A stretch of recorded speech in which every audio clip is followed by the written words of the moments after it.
Hi everyone. So today I just wanted to jump on and talk a little bit about choosing your words carefully. I'm not so sure that when I was younger it really mattered to me as much. I think that when I became an adult there's a time that there's not a particular instance, but there's a time period where I knew that it started to become very important to me. And it was right when I applied for my first apartment in Los Angeles and I was denied. I was crushed. I was so upset. And then maybe it was a voice from a friend and maybe a little bit extra motivation on my end and passion for the apartment.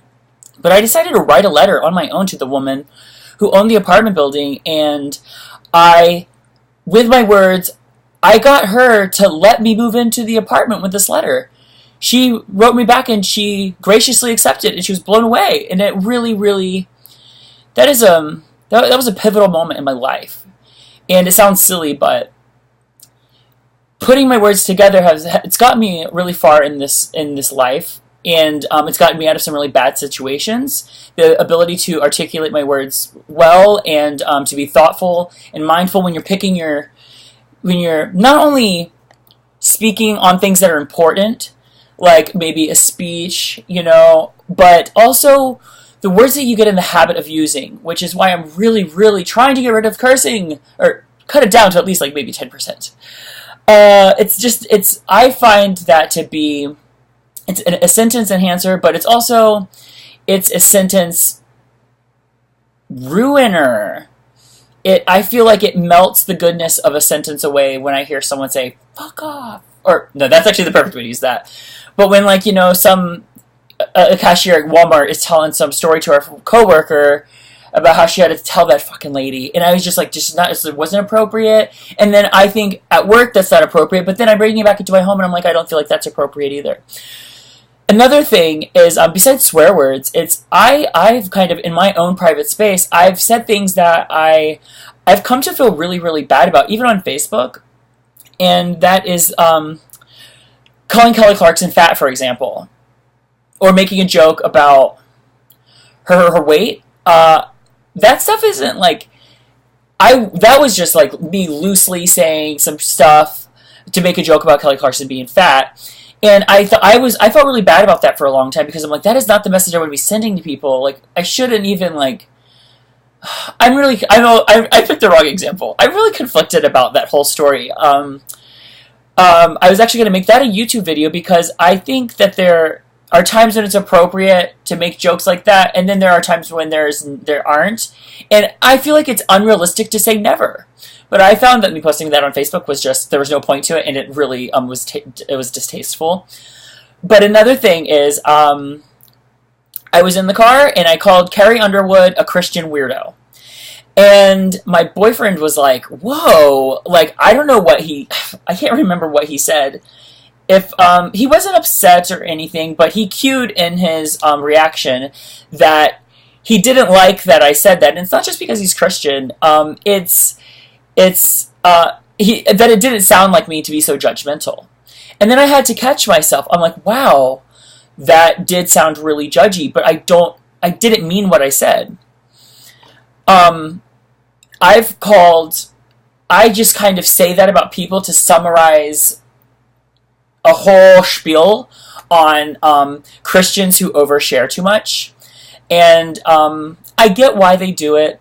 I just think that they shouldn't. And it makes me, I think to my own spiritual beliefs, and I think, oh God, I reflected on myself in this moment in the car, and I thought, do I do that? Do I overshare with people when I'm talking to strangers or whatever about my beliefs online? I mean, I'm running a whole business on part of my spiritual self, and the thing is I feel like I'm pretty good at reading social cues, and I read into everything too much.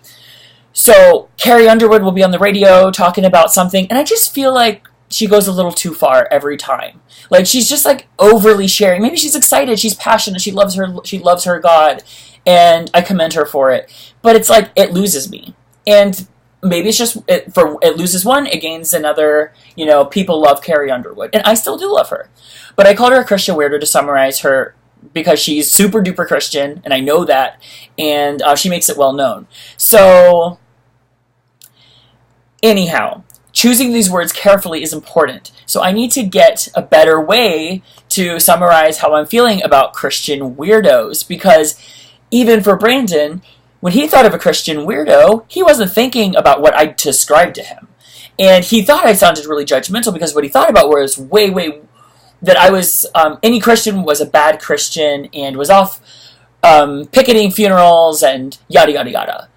But that's not what I meant. I included David Archuleta, another person from American Idol, as a Christian weirdo. And it's just because I feel like they overshare. And just to touch back on like my oversharing, I overshare, but I try to be aware of when I lose people, or when it's just like kind of like psychology 101. If you've ever taken like a psych class, like if you listen, if you observe their reactions and you see that they're not asking any questions, they don't seem interested, they can't tell, like if you get like a little bit off, they can't tell where you are in your, they're not following along, they're not actively listening, then it's a good sign for me to stop. So, anyways, another one that I wanted to include is that, because these two experiences have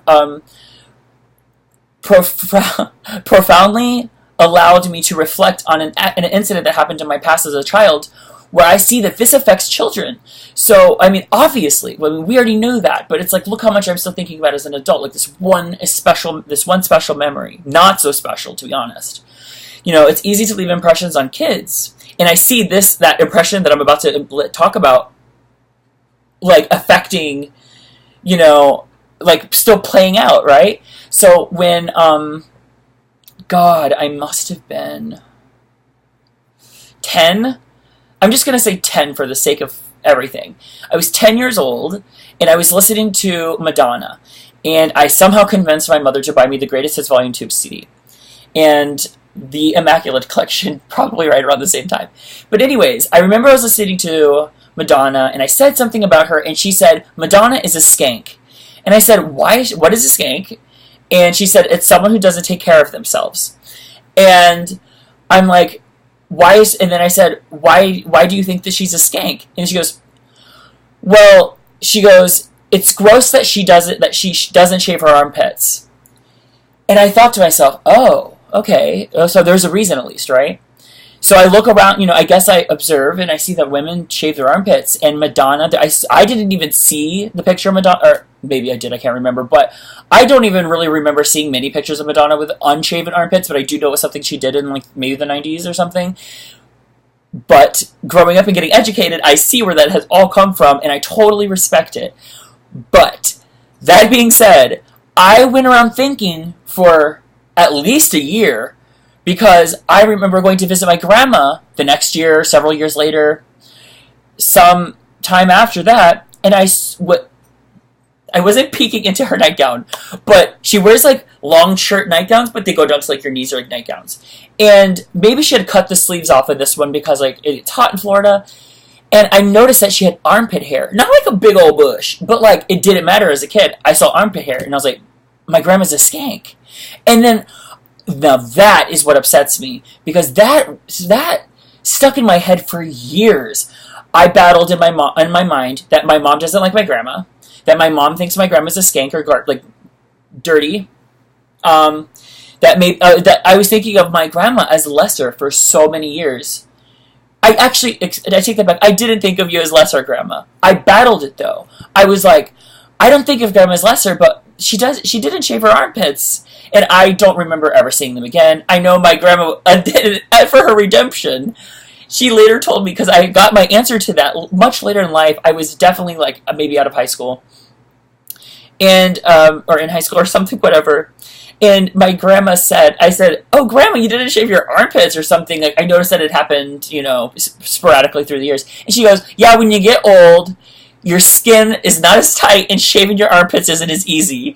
And that was the reason my grandma didn't shave her armpits. I will probably not be shaving my armpits either. Oh wait, I'm already not. It'll be easy for me then. Maybe I'll be fortunate, or what is it? I don't know if it's fortunate or unfortunate, really. My brother has a thing for his hair is all falling out. And maybe I will get that. And maybe I won't have to worry about shaving my armpits. Right at 10 minutes. Okay.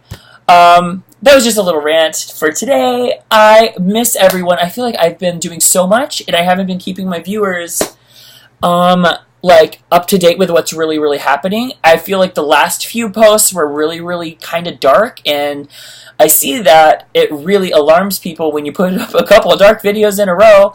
And it was, now looking back at the last few weeks, it was kind of like, you know, tough. But, you know, YouTube is a good coping mechanism for me. So thank you for watching. Thank you for being a good support system for myself and for others. And make sure to check out my my next YouTube video about Don't Forget About the Boys. And I'm so excited to share. There's my cue to go.